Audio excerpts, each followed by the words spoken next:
Hello അസ്സലാമു അലൈക്കും, welcome back. അപ്പോൾ ഇന്നത്തേതൊരു കായ് ചിപ്സിൻ്റെ വീഡിയോ ആണ്. അതിൻ്റെ സൗണ്ട് ഒന്ന് നോക്കിയിട്ട് ഇതിൻ്റെ സൗണ്ട്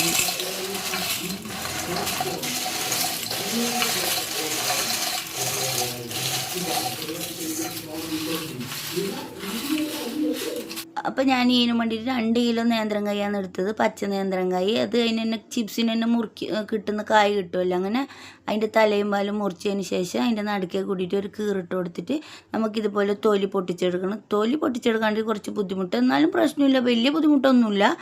എന്നിട്ട് അതിനങ്ങനെ തൊലി പൊട്ടിച്ചിട്ട് എടുക്കുക. എന്നിട്ട് ഞാൻ ഇതെല്ലാം ഇടാൻ വേണ്ടി കുറച്ച് കറയുണ്ട്, കയ്യിൽ കുറച്ച് വെളിച്ചെണ്ണ ഒഴിച്ച് കൊടുത്തിട്ടുണ്ട്. അപ്പോൾ കൈക്ക് കറ നിൽക്കില്ല.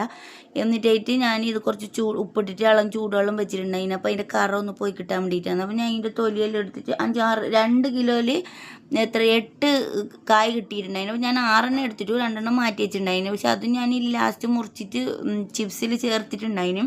അത് ഇതിൽ കാണിച്ചിട്ടാന്നേ ഉള്ളൂ. അങ്ങനെ ചൂടുള്ള അതിലൊക്കെ എല്ലാത്തിലും കൂടെ അങ്ങോട്ട് ഒഴിച്ചു കൊടുക്കുക. എന്നിട്ട് 2-3 മിനിറ്റോളം അതിനൊന്ന് ഇളം ചൂടുള്ള തിളച്ച വെള്ളത്തിൽ തന്നെ വെക്കുക. എന്നിട്ടായിട്ട് ആ വെള്ളത്തിൽ നിന്ന് കുറച്ച് നേരം കഴിയുമ്പോൾ അതിനെ എടുത്തിട്ട് ഇതേപോലെ നൈസായിട്ടൊന്ന് മുറിച്ചിട്ട് കൊടുക്കുക. ഭയങ്കര കട്ടിയായെങ്കിൽ ഉള്ളു വേയില്ല, നല്ല തിന്നായിട്ടാണ് എടുക്കാൻ.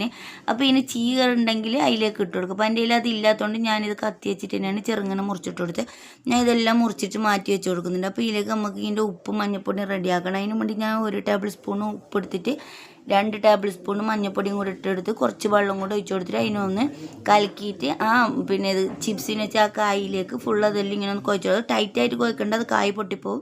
നൈസായിട്ട് കൈയോട് വെറുതെ ഒന്ന് ജസ്റ്റ് ഇങ്ങനെ കൈയോട് മെല്ലെ മെല്ലെ ഇളക്കി കൊടുത്താൽ മതി. എന്നിട്ട് അതിനൊന്ന് മാറ്റിയേക്കാം. അപ്പോൾ ഞാൻ എണ്ണ ചൂടാക്കാൻ വെച്ചിട്ടുണ്ട്. അതിന് വെളിച്ചെണ്ണ അത് ചൂടാക്കി എടുക്കുമ്പോൾ അതിലുണ്ടാക്കുന്ന ചിപ്സിനാണ് ഒന്നും കൂടെ ടേസ്റ്റ്. അപ്പോൾ ആ തിളച്ച എണ്ണയിലേക്ക് ഞാനിത് കുറച്ച് കൈയോട് ഒരു പിടി ഇങ്ങനെ ഇട്ട് കൊടുക്കുന്നുണ്ട് ചിപ്സ്. അപ്പോൾ നമുക്കിത് കോരി എടുക്കുമ്പോൾ അറിയാൻ പറ്റും, നല്ല ഇങ്ങനെ പൊരി എന്നുള്ള സൗണ്ടിൽ തന്നെ നമുക്ക് കിട്ടും. നല്ല പൊട്ടിക്കുമ്പോൾ പീടികയിൽ നിന്ന് ബേക്കറിയിൽ നിന്നെല്ലാം കിട്ടുന്ന അതേ ചിപ്സ് തന്നെ. എന്തായാലും ഒന്ന് ഉണ്ടാക്കി നോക്കുക, അപ്പോൾ പറയാം. അപ്പോൾ ഇത് പുറത്തുനിന്നെല്ലാം മേങ്ങുമ്പോൾ ഭയങ്കര എക്സ്പെൻസീവായിട്ടല്ലേ തോന്നുന്നില്ല. അത് അങ്ങനെ തന്നെ നമ്മളിപ്പോൾ പുരയിലാക്കുമ്പോൾ ഇതിന് അത്രയൊന്നും പൈസ വേണ്ട, എളുപ്പത്തിൽ ഉണ്ടാക്കുക. അപ്പോൾ വീഡിയോ ഇഷ്ടമെങ്കിൽ എല്ലാവരും ഒന്ന് ഉണ്ടാക്കി നോക്കുക. ഇഷ്ടമെങ്കിൽ ലൈക്ക് ചെയ്യുക, ഷെയർ ചെയ്യുക, സപ്പോർട്ട് ചെയ്യുക, സബ്സ്ക്രൈബ് ചെയ്യുക. അസ്സലാമു അലൈക്കും.